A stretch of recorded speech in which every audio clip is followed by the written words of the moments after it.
ഹദീസിൽ ഗൗരവമുള്ള താക്കീതായിട്ടാണ് പറഞ്ഞിട്ടുള്ളത്. നബി സല്ലല്ലാഹു അലൈഹി വസല്ലം പറയാണ്, യുജാഉ ബിറജുലിൻ യൗമൽ ഖിയാമ, നാളെ പരലോകത്ത് ഒരാളെ കൊണ്ടുവരും. ഫയുൽഖാ ഫിന്നാർ, അവനെ നരകത്തിലേക്ക് ഇടും. ഫതൻദലിഖ അഖ്താബുഹു ഐ തഖ്റുജു അംആഉഹു, അവന്റെ വയറ് പൊളിഞ്ഞ് അതിൽ നിന്ന് കുടൽമാലകളും മറ്റും എല്ലാം പുറത്തേക്ക് ഇട്ട അവസ്ഥയിൽ നരകത്തിൽ കിടക്കും.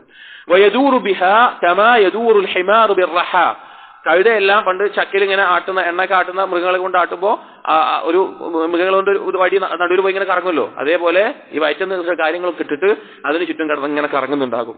ഫയതീഹി അഹ്ലുന്നാർ, അപ്പൊ നരകാവകാശികൾ ഇയാൾ ഇങ്ങനെ ഈ ഒരു ശിക്ഷ അനുഭവിക്കുന്ന കാണുമ്പോ നരകാവകാശികൾ അയാളുടെ അടുത്തേക്ക് വരും. വയഖൂലു, എന്നിട്ട് ചോദിക്കും, ഐ ഫുലാൻ, മനുഷ്യ, മാ ശഅനുക്, നിന്റെ അവസ്ഥ എന്താണ്?